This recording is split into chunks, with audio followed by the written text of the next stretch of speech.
Muito bem-vindos ao podcast Justiça na Saúde, promovido pela nossa Comissão de Direito Médico e Saúde aqui da OAB de Alagoas. Eu me chamo Priscila Lessa, sou advogada, sou especialista na defesa de médicos, sindicâncias, processos éticos, ouvidorias. Atualmente sou presidente desta comissão, estou como host hoje, neste podcast que terá como tema os desafios do decidir. Tá junto comigo aqui a doutora Mariana de Albuquerque. Ela é membro da comissão também de Direito Médico e da Saúde e ela tem especialidade em gestão em saúde. Bom, o nosso convidado de hoje é o renomado juiz de direito, com mais de 15 anos de carreira. Ele já foi titular de municípios como Maravilha, Porto Calvo, da 12ª Criminal da Capital. Já foi auxiliar da Corregedoria Geral de Justiça e atualmente é auxiliar na presidência do TJ aqui de Alagoas. Seja muito bem-vindo, doutor João Paulo Martins. Oi, boa tarde. Obrigado, boa tarde, Priscila. Boa tarde. Boa tarde, Mariana. É um prazer, eu que agradeço o convite de vocês. E eu quero começar já dando um spoiler, que a minha primeira audiência foi com ele, no interior. E eu lembro que na primeira audiência ele pediu para eu fazer as razões finais orais. Não fazia ideia do que era. E eu olhei para ele e falei, eu não sei. Aí ele me concedeu um prazo. E aí, a partir daí, eu disse, gostei dele. Então, eu acho que isso é um desafio para todo advogado que está começando, né? Nossa. E eu muito novinha e eu não fazia ideia, muito assustada com aquilo, né? Enfim. Acho que até tava o MP na época, eu olhava pra dizer quem sou eu aqui na fila do pão? Foi compreensivo. E acho que cada processo advogava para o município, né? Isso, era procuradora de um município. Eu comecei assim, né? Então já comecei nesse... Mas eu aprendi muito. Além de ser um excelente juiz, as decisões dele, eu lia a decisão de outro advogado que tinha, eu lembro, e eu reformulava para poder ver o que ele pensava. Então, assim, é uma decisão bem educativa, bem legal. Eu gostava muito. Tá, obrigado. E me conta, então, um pouquinho, por que você chegou por que você quis, né, essa profissão, ser magistrado? Você tem o sotaque de Ceará, eu sei que você é de lá. Sou. Me conta. Eu sou cearense, né? Fiz faculdade de Direito. De uma família que é da área médica. Uhum. Eu sou o único da área do Direito. Mas sempre gostei muito de história, de português, e aí, com inclinação normal, fui fazer a faculdade de Direito. Na faculdade de Direito, eu nunca pensei em prestar concurso público, né? Eu queria advogar. Eu sempre quis advogar. A gente iniciou, no último semestre da faculdade, um colega que tinha uma sala me chamou para a gente abrir o escritório sem carteira da OAB. E um outro colega assinava as petições. Tem advogado com esse OAB, né? Mas aí tinha um colega que assinava as petições, fazia as audiências, e a gente já na faculdade já começou a trabalhar ali. Que área? A gente trabalhava muito, o intuito da gente era trabalhar com CNPJ. Né? A gente não queria advogar para pessoa física, já queria começar com CNPJ. Sim, E eu estagiei muito tempo no Banco do Nordeste, eu trabalhava com revisão de contrato, com financiamento bancário. E aí a gente saiu batia de porta em porta. Na época tinha as revisionais de veículo, assim, elas estavam... eu lembro. Era uma coisa assim, sim. Era uma novidade mesmo. E a gente... E era em Fortaleza? Tinha muita coisa em Fortaleza. Mas você morava lá? Morava em Fortaleza. E a gente ia a grandes empresas de locadoras de veículo, oferecer nossos serviços. E trabalhava com direito bancário também, que eu trabalhei muito com essa parte de cédula. E aí, cédula de crédito rural, industrial, agrária, garantias. E também ia meio que na marra, sem entender muito bem. E eu gostava muito de advogar. Eu queria advogar, não passava na minha cabeça o concurso público. Mas eu dizia, se um dia eu prestar concurso público, é para ser juiz de um tribunal de justiça estadual. Sim. Porque eu gosto muito de lidar com pessoas, com gente e tudo. Né? E olhando assim, eu via a Justiça Federal, assim, que é também louvável, mas eu não queria prestar, porque eu via, não, mas o cliente da Justiça Federal é a Caixa Econômica, é o INSS, né? E eu queria ser juiz de família, ser juiz criminal, ser juiz assim, se eu quisesse. E Eu ele pensava. recebe todos os advogados. Eu quero depois até que você conte aquela história. Continue aquela história, já vou lhe interromper. Tá. Que você me contou uma vez que eu achei super engraçado, que você estava na porta do fórum e chegou o advogado. Ah, Me tem conta isso. aquilo, conta. Enfim, eu dizia, não, se um dia eu prestar concurso, é para juiz estadual, mas queria advogar. E tinha um sócio que a gente se deu muito bem durante muito tempo. Eu advoguei por aproximadamente 5 anos. Isso, 4 anos e meio, 5 anos. E nós nos completávamos, assim, eu gostava muito de fazer as petições, de escrever, e ele gostava muito da operação, ele era operacional, ele gostava de ir ao fórum, gostava de ir para as audiências. É o casamento perfeito. Né? Eu meio que coordenava, nós tínhamos já um advogado contratado, porque como a gente tinha CNPJ para cuidar, aparecia muita causa trabalhista, que não era muito o veio da gente, mas aí a gente contratou uma pessoa para fazer o direito trabalhista e os estagiários, na elaboração de peças e tudo. Sim. E eu ficava nessa parte de peças, as reuniões que eram do escritório comigo, eu percebi o que a empresa queria, a gente trabalhava com recuperação de crédito, algumas coisas nessa linha também. Mas esse meu sócio, que foi que a gente começou junto, resolveu prestar concurso. Ele disse, eu tô cansado, não tenho férias, eu quero estabilidade. Ele cansou da advocacia e saiu. Sim. E depois que ele saiu, eu não consegui mais... enfim, eu fui perdendo um pouco o gosto. Eu E tentei ele saiu outras... e passou, Ele saiu e passou. Ele saiu e passou. Ele é juiz de direito também? Não, ele é procurador da República. Hoje ele está no Ceará, Juazeiro do Norte. Uhum. E aí eu comecei a pensar nesse veio de magistratura estadual, né? Mas não estudava para concurso, e o pessoal já naqueles cursinhos estudando para concurso, até com um amigo meu, que é procurador do estado daqui. Uma vez eu conversei e comentei isso com ele lá em Fortaleza, ele é cearense e mora aqui há 20 anos, 20 e poucos anos. É o Vale? Não é o Vale não. Tem vários cearenses na PGE aqui de Alagoas, mas não é o Vale, eu já conheci o Vale depois.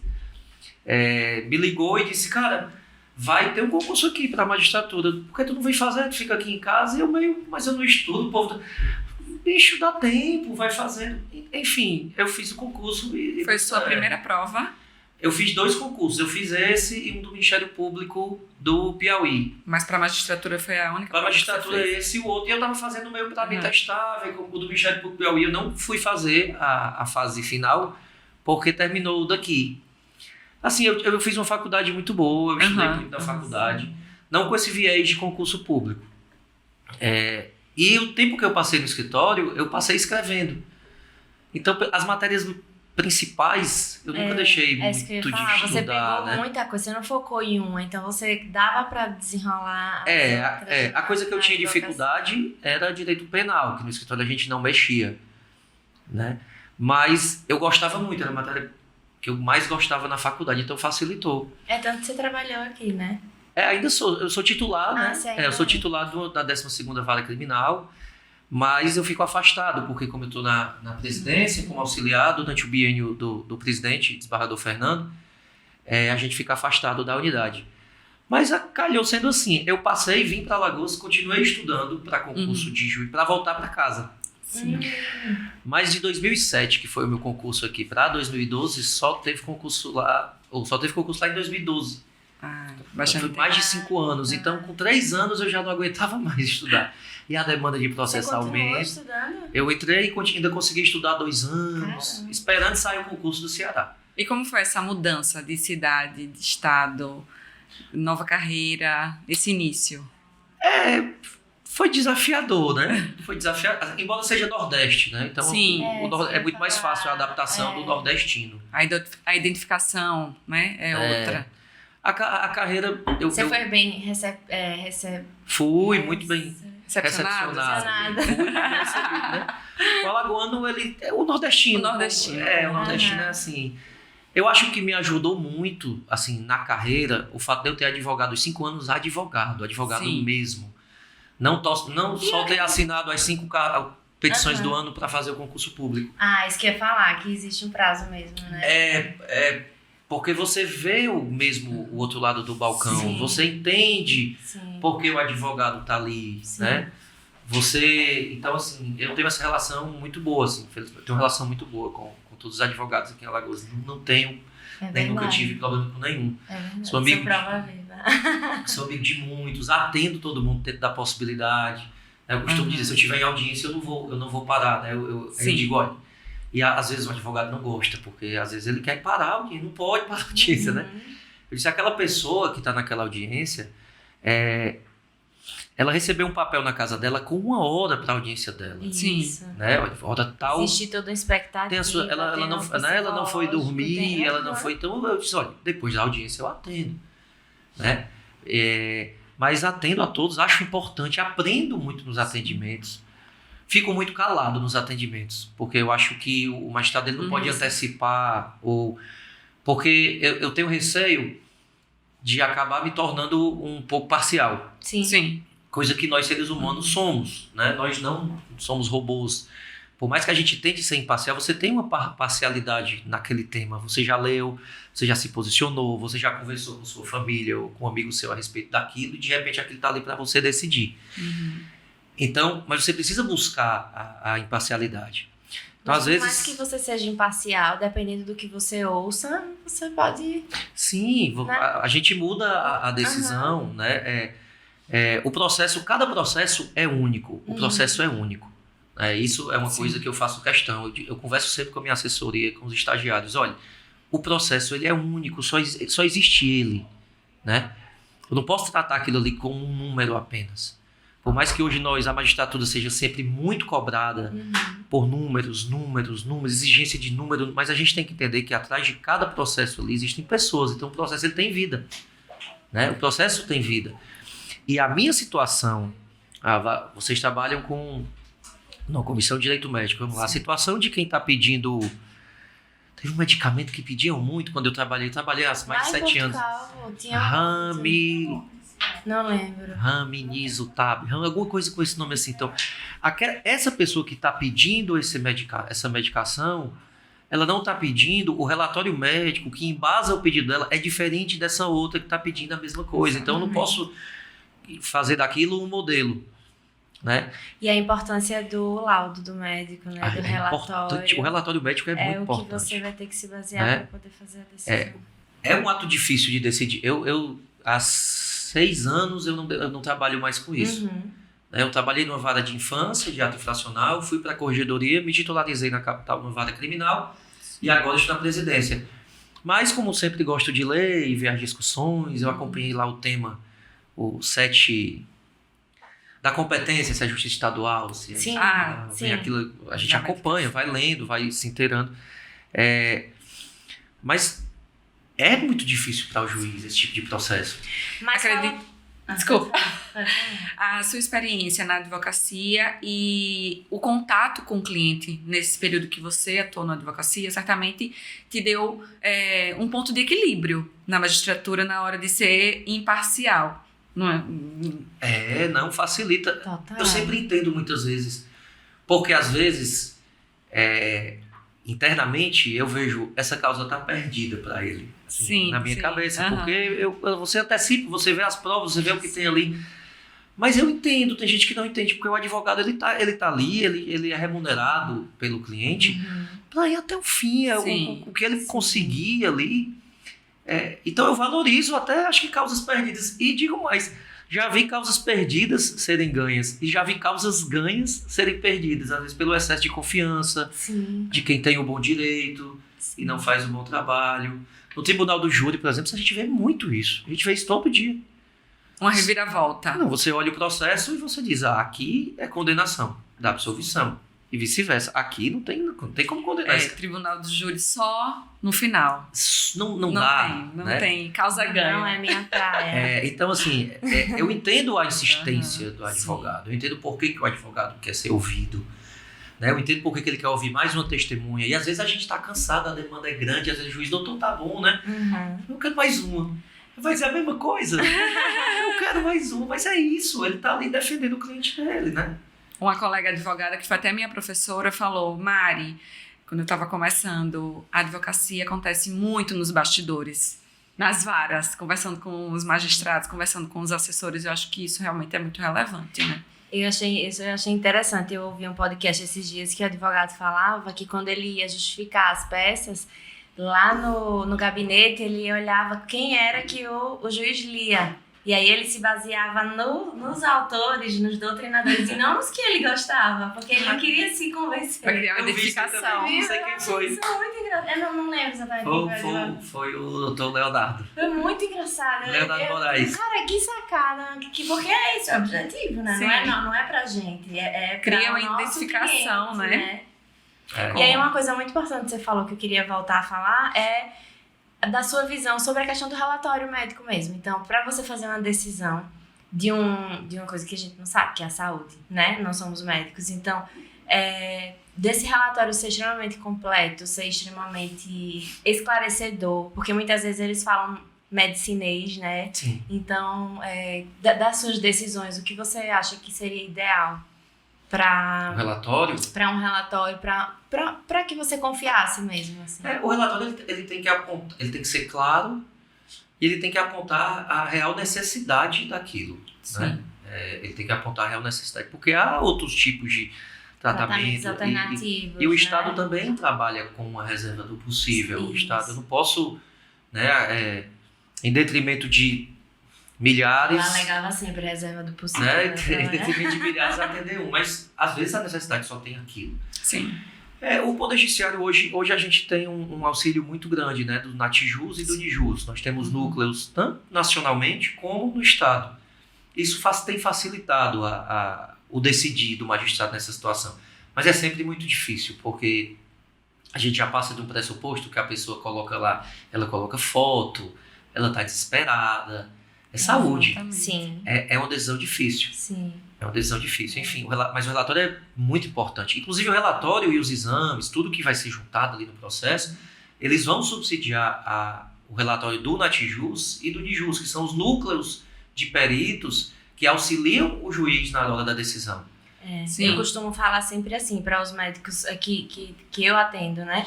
Que quanto melhor for o relatório ou o laudo que ele fizer do paciente que ele assiste, quando chegar para o perito, que muitas vezes passa 15, 20 minutos ali diante de um paciente, que ele vê, não, ele realmente ele é atendido por um médico que assiste, a doença é essa, né? E isso acho que ajuda 90% o perito a ter essa confiança no outro colega, Sim, né? Com certeza. Então, você às vezes deixar passar ou você fazer um relatório de um mal feito, ou às vezes a pessoa chega lá e aí eu falo, ó, você deixa de talvez conseguir uma aposentadoria, um benefício, um seguro, qualquer coisa, porque você teve preguiça de escrever. Né? Principalmente Pra ajudar você o falou próximo. de medicação, geralmente é medicação oncológica, né, para paciente que está com câncer, Sim. fazendo uma quimioterapia. E o tempo também é crucial para esses pacientes. O juiz trabalha com tempo. É angustiante. É. No plantão, assim, o paciente está na mesa de cirurgia esperando a decisão Nossa. do magistrado. Você está ali no sábado e o advogado está ali despachando com você e a família está ali fora.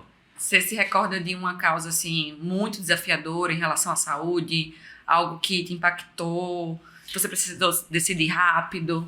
Em relação à saúde, quase sempre impacta, né?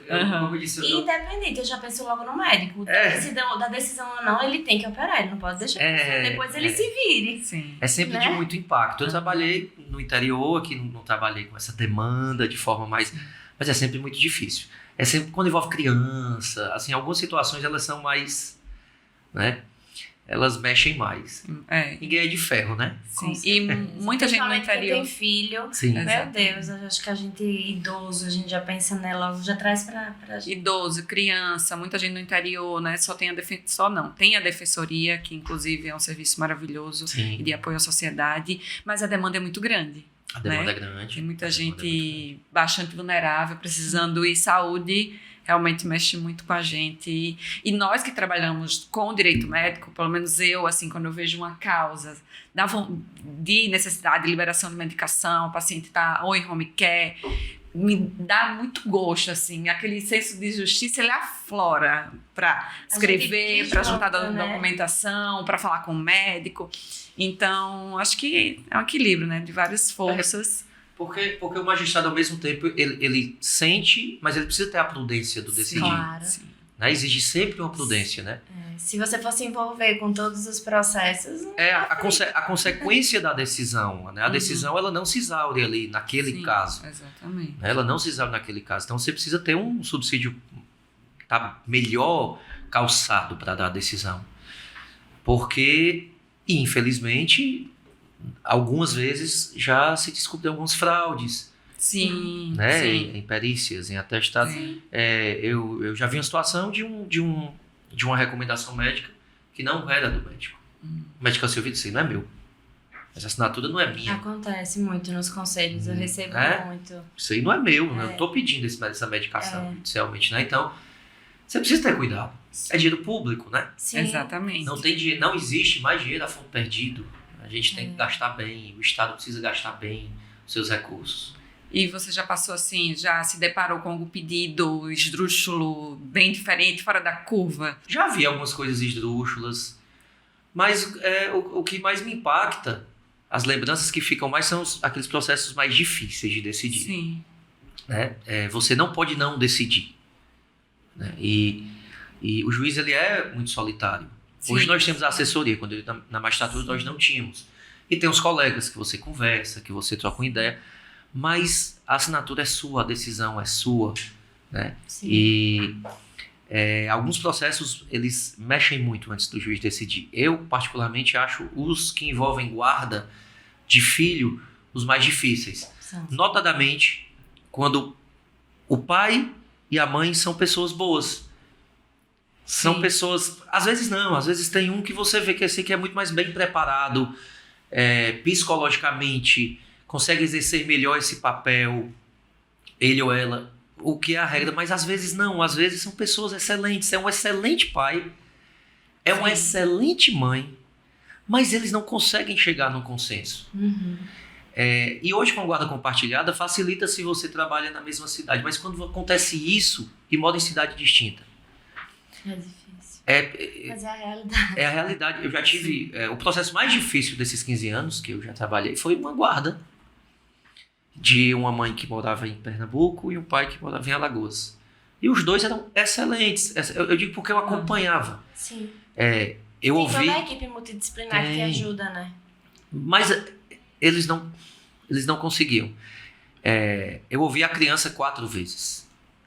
Eu fiz 4 oitivas da criança. E quase toda vez eu chorava. E eu tinha que levantar para ele não ver eu chorar. Porque... Eu acabei de lembrar de um lá em Portugal, que eu quase chorei quando eu fiz essa audiência com você. Eu fiquei apavorada. Eu não lembro exatamente o que era, mas eu quase quis levar a criança para minha casa.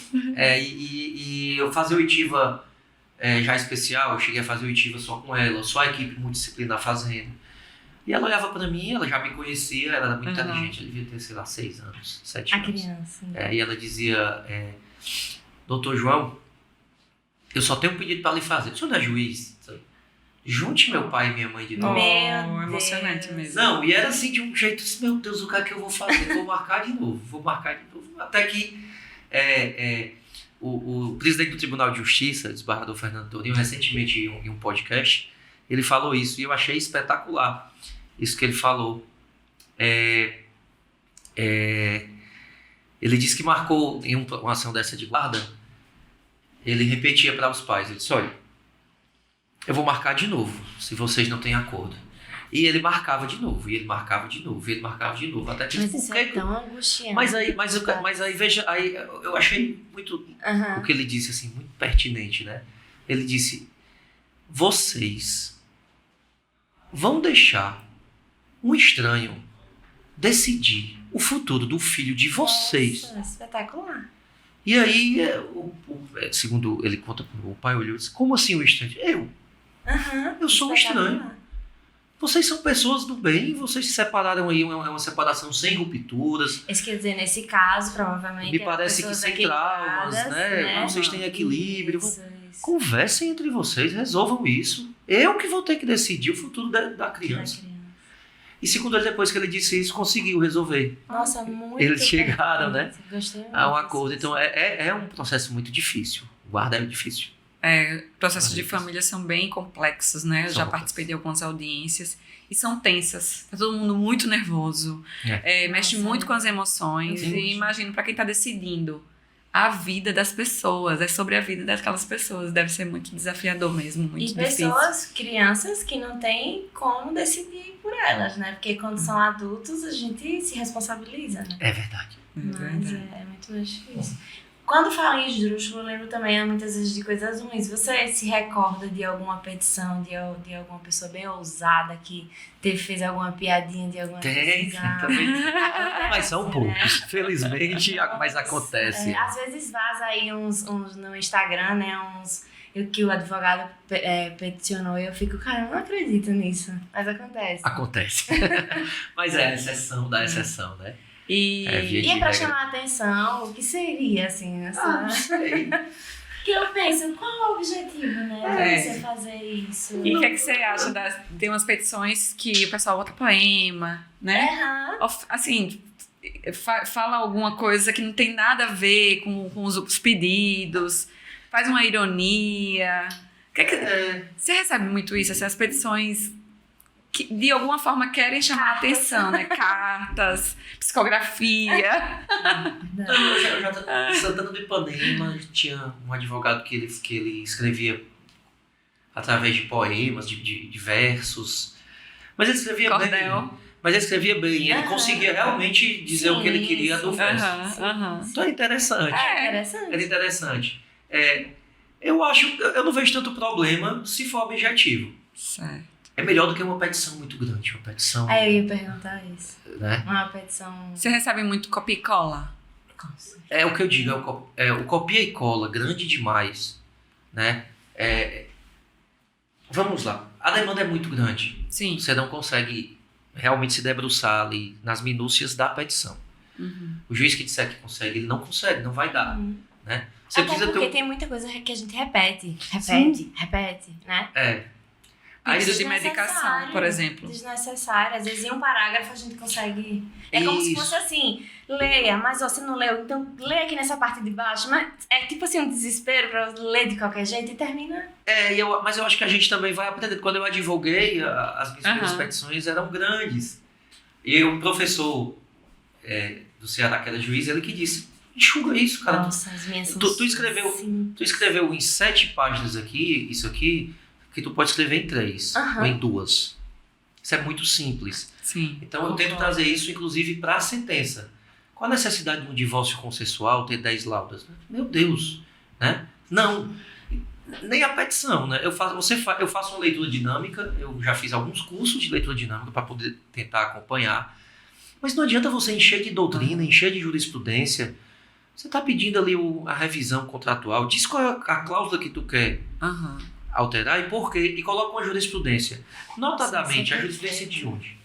A boa jurisprudência, para mim, não é o certo, tá? Mas para mim, o que é que me faz olhar a jurisprudência?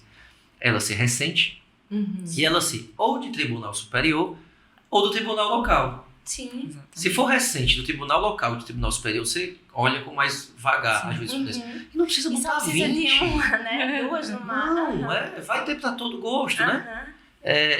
Escrever demais. E outra coisa, a questão do modelo do copia e cola, né? Eu acho que o advogado, eu como advogado, eu tentava prezar muito por isso. Ele precisa passar para o magistrado, também não só para o cliente dele, mas para o magistrado uma confiança no que ele está falando, né? Do jeito que o magistrado não pode parecer relapso, o advogado também não. Em que sentido você fala? Ele copia uma petição que não é a verdade. Tá, sim.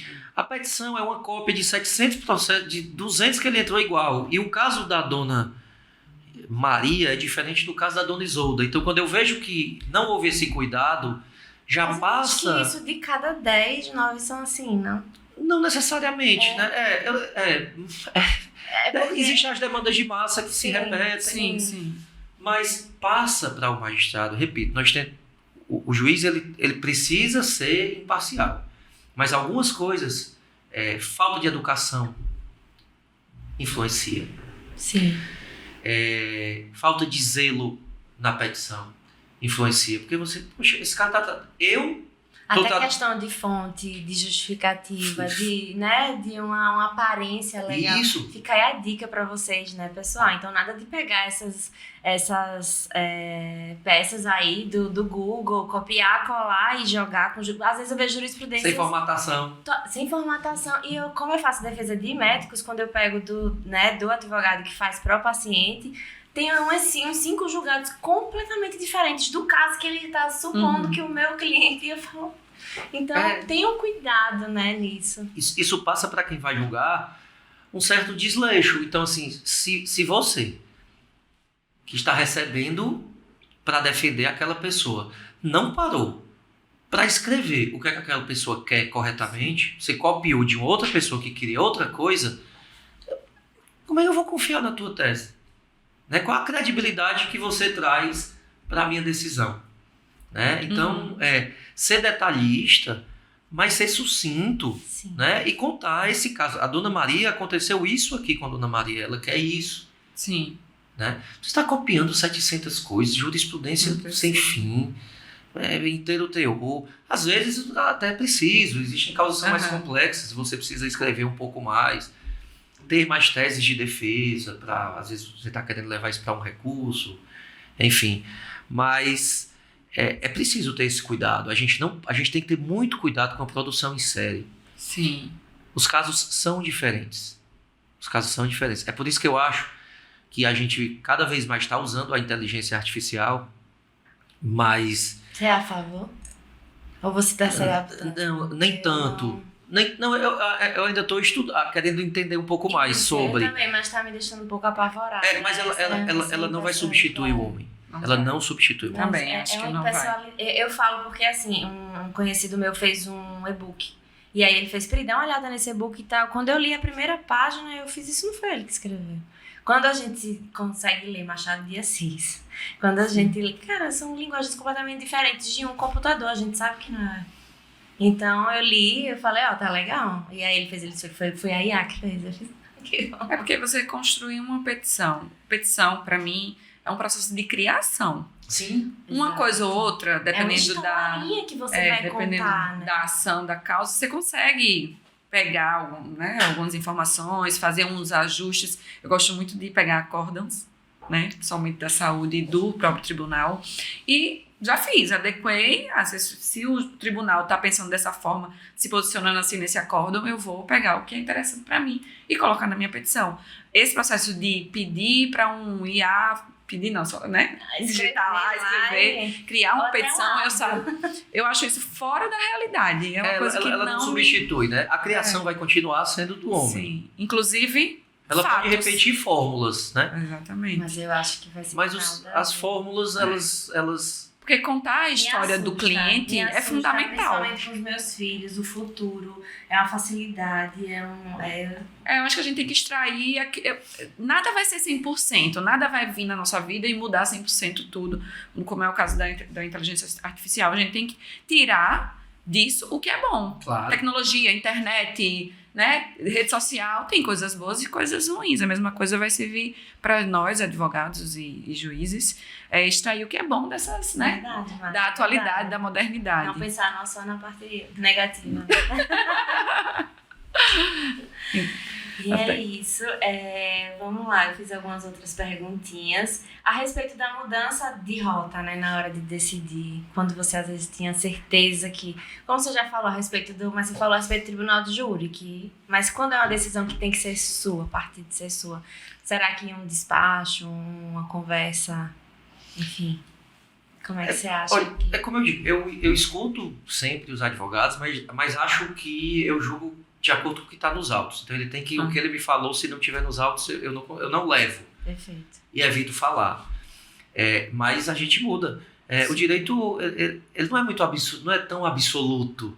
Não é absoluto, na verdade, não né? Nada. Então, às vezes, nada é absoluto. Às vezes você lê uma petição, você vê isso no início, principalmente quando você tem um pouco mais de experiência. Você lê a petição inicial, você tá claro aqui o direito. Aí você lê a contestação, não, para. Sepultou de vez aqui. Aí vem a manifestação sobre a contestação. E aí você tem que mudar. Você não pode estar firme numa ideia. Repito, por quê? Cada caso é um caso. Quando tem instrução probatória, aí é que muda mesmo, porque aí a produção da prova é que vai te convencer. É outra coisa que eu acho que os advogados têm que saber, né? Instruir, fazer uma instrução probatória boa, né? Ter cuidado com as testemunhas. Sim. Quantas vezes as testemunhas no processo criminal... Mas é difícil instruir, viu? Mas não é só instruir, é por que eu vou ouvir essa testemunha? Tá, Muitas vezes as testemunhas que a defesa leva só pioram a situação dela. Meu Deus, ninguém quis saber o que essa pessoa... O que é que você sabe disso? Para eu saber se eu quero levar como testemunha. Sim. Para alguma coisa, né? Então, assim... mas a gente muda... Só para tapar o buraco para ter uma testemunha, né? Você só não muda mais depois que você assina a sentença. Né? Eu costumo pedir relatório. Eu peço que os assessores tragam um relatório. Quando não é uma coisa que já está sedimentada, a gente traz o relatório para a gente conversar. A partir do relatório a gente vai conversando. E aí até assinar muda. Eu já tive de dizer, vamos fazer essa sentença desse jeito. E de dormir. De ir para casa. E de madrugada eu acordar e mandar uma mensagem. Sim. Isso acontece muito comigo quando eu tô elaborando a defesa. Do nada, já sei. Insight, né? Já sei. Porque, é muito bom. Né? E ainda mais eu que trabalho com direito penal, né? Eu entendo que o direito penal ele não é um direito que deve se servir a punir. A lei traz punições. O direito penal é um direito que deve garantir as liberdades, garantir os direitos. Então, se alguém cometeu determinado ato, ele já incidiu numa infração que está descrita ali, eu só vou dosar a pena. Mas eu preciso fazer com que ele seja julgado da melhor forma possível, com toda a defesa que for possível, com toda a qualidade da defesa técnica que for possível para ele. E eu preciso impedir, o juiz criminal ele precisa impedir as arbitrariedades. Exatamente. Então, eu entendo que a justiça criminal é uma justiça de proteção das liberdades individuais. E a sua proteção quando você faz esses julgamentos criminais que são pesados, essa pressão externa, existe, assim, é real?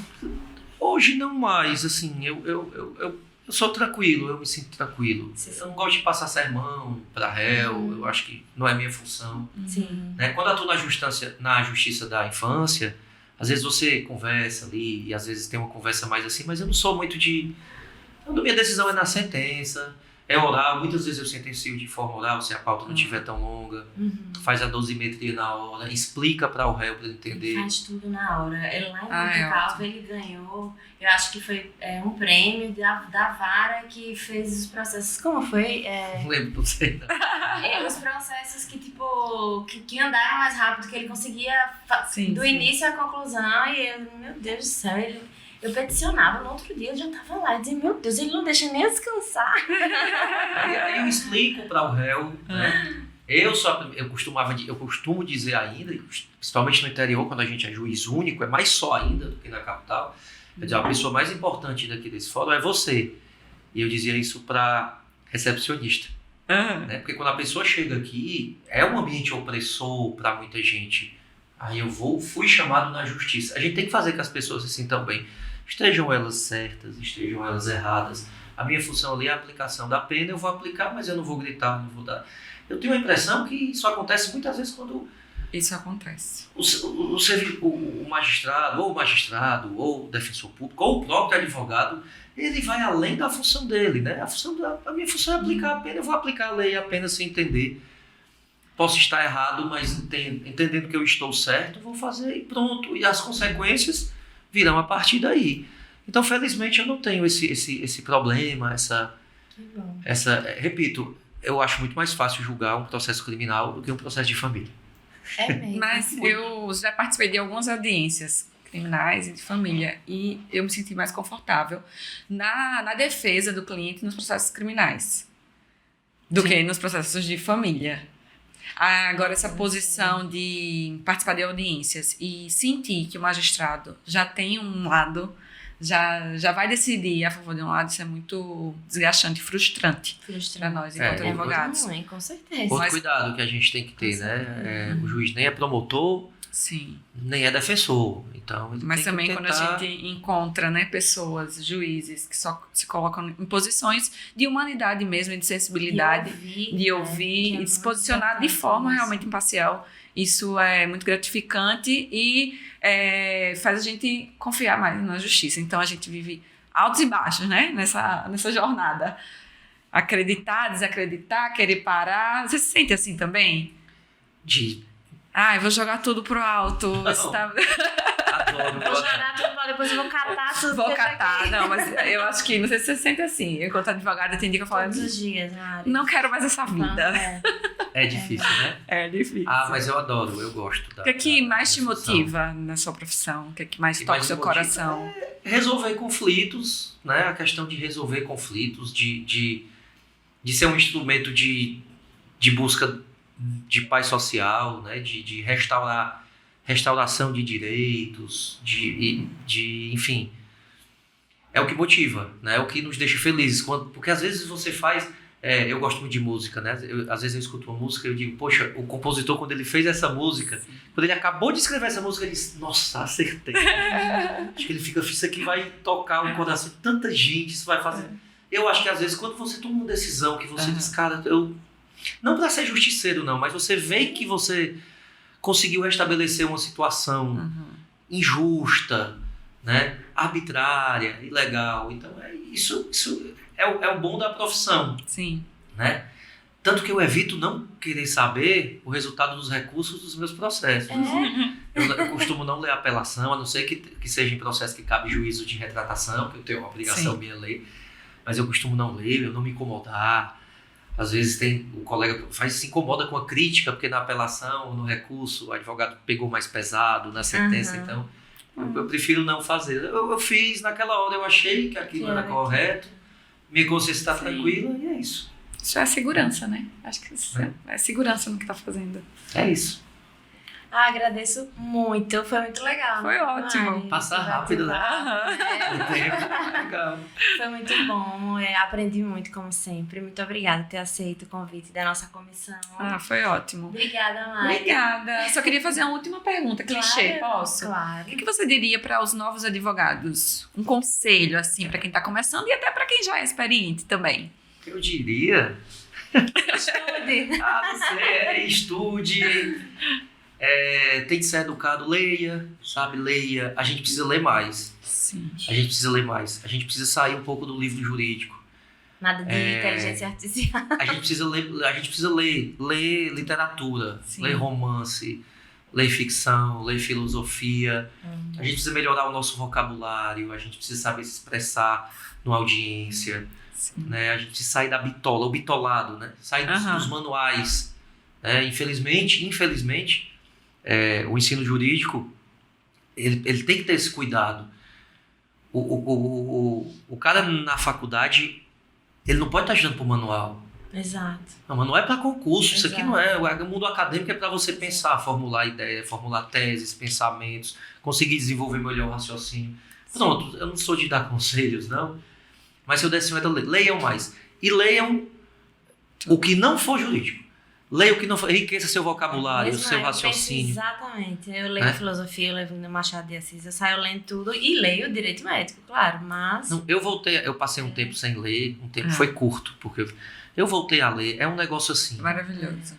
Eu ia chegar em casa, porque tem um livro, eu tô lendo... Indicação. Eu tô lendo um livro agora. Eu recebo as indicações e vou lendo, né? A conversa não vai parar, né? Não, eu vou ter que parar. Uma indicação de livro. Eu tô lendo um livro agora que me impactou profundamente. Na verdade, eu li um em 2 dias e tô lendo o segundo, que é de uma escritora chamada Aline Bay. O primeiro livro dela chama O Peso do Pássaro Morto. É um livro pesadíssimo, é um soco no estômago. Ele fala de estupro, de solidão. Vou anotar. E é um negócio. Você lê em 2 dias o livro, assim, espetacular. Pesado. Eu gostei tanto que eu fui pro outro, que é mais pesado ainda. Não é que eu gosto de só ler coisa pesada, não. Mas Aline Bay. É um romance. Mas depois é uma continuação? Não. Tá. O Peso do Pássaro Morto é um, e o segundo livros. Chama Pequena Coreografia do Adeus, que é um livro sobre partida. Sim. Né? Sobre partidas. Nossa, gosto assim, demais. Eu já li vários. Você já leu que é A Morte é um Dia que Vale a Pena Ser Vivido? Não, já ouvi falar. Muito bom. Eu tenho várias dicas de livros pra passar pra você. Torturado é um livro muito bom que eu Tá na li minha lista. recentemente. Ou seja, tem muita coisa boa. Então, eu acho que isso engrandece a gente Sim. culturalmente. Então, sair do bitolado, sabe? Decorar não vai te fazer Não. tirar o coelho da cartola. Não. É o raciocínio. Expandir a consciência. Né? Antes da inteligência... Além de ler, treinar, porque não é na sua primeira audiência que você vai fazer sua performance, né?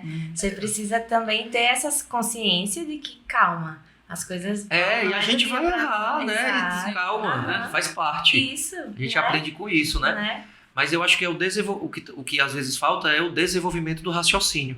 É a pessoa que ela está bitolada. Ela te diz o artigo 5º todo da Constituição, mas se tu sentar com ela para conversar um pouquinho de direito de propriedade, ela não vai saber o que falar. Né? Ela decorou, mas ela não... E aí ela não vai criar. Né? Ela não vai se destacar no mercado. Ela não vai ter puxa, o cara tem uma tese nova. Olha que sacada que às vezes o advogado dá algumas sacadas em audiência. Eu, como advoguei, você fica vendo a audiência, aí, às vezes se ele perguntasse isso, né? Matava. No criminal, sempre dá repergunta, e como eu quero buscar ali a verdade, eu faço. Mas no civil, muitas vezes, eu acho que não, que é papel das partes. Sim. Aí quando o advogado vai, tem a sacada que ele faz, matou. Aí eu fico pensando. Agora ele ganhou nessa aqui, derrubou a testemunha. Mas isso é porque tem perspicácia, tem raciocínio, não é o cara que decora, só decora e vai decorar. Você não sabe o que vai ser da audiência. Nossa, e hoje é tão fácil, eu acho, é muito mais fácil do que antigamente. A gente tem hoje acesso YouTube, mentorados mesmo que falam, né, sobre como você se portar, livros no celular, a gente tem no Kindle, em tudo. Então, podcasts para ouvir o trânsito. Exato, é o que eu mais faço. Enquanto faz atividade física. Toda vez que eu viajo pro interior, eu vou ouvindo podcast de psicanálise, que é o que eu amo. E então, a gente tá numa era muito boa, então não tem desculpa pra... E ao mesmo tempo, né? ruim por conta do estímulo das redes sociais, né? As pessoas estão muito ligadas em rede social e acaba perdendo tempo ao invés daquele momento mais tranquilo. Porque você tem que parar, acalmar, ter, né, um momento de concentração para você fazer uma leitura boa, absorver as informações. E a gente tá muito acelerado, eu acho. Provavelmente vocês devem achar que eu fico o dia inteiro no celular por trabalhar. Eu passo 1 hora. O resto eu passo fazendo as outras coisas do meu dia, como lendo, trabalhando. Porque você tem planejamento, né? Então, aparenta, mas não é. Né? Então, mas é isso. Então, assim, leiam mais. Saiam do mundo do direito. Dica anotada. Deixem de ser bitolados. E outra coisa, buscar ser feliz, tá? Sim. O concurso público não garante felicidade, nem a advocacia pode garantir felicidade. Nada. É verdade. Nada. Eu tenho colegas que exercem cargos públicos maravilhosos e são pessoas infelizes. Tenho colegas que vivem com o violão embaixo do braço, tocando embaixo. São pessoas felizes. Sonho, porque... uma havaiana no pé. Cantora, né? Já ouviu Enfim, né? Você tem que buscar... Tem que buscar estabilidade na vida, sim, mas buscar ser feliz, né? Também tem que ter um objetivo. O objetivo não pode ser só financeiro, não. Exatamente. A consequência vem, chega. Sim. Muito obrigada, de novo. Eu que agradeço. Foi ótimo, obrigada. Espero que você aceite outros convites, apesar da sua timidez. Agradeço eu quase desisti. Não pareceu, não, vezes. ser tímido. É porque aqui tá, né? É vocês que deixaram bem à vontade. Eu agradeço demais a Deus. Desejo aí muito sucesso também nos podcasts, na comissão. Né? Vocês têm um papel importantíssimo de esclarecimento à comunidade, à sociedade. Eu acompanho o trabalho que a OAB faz em algumas questões que impactaram toda a sociedade. A participação é sempre interessante, uma visão mais tudo de acompanhamento, né, do direito. A OAB, o advogado, ele tem esse papel não só da parte, né, mas as comissões são importantíssimas. Com certeza. E é isso. Muito obrigado. Eu estou à disposição, tá? Obrigada.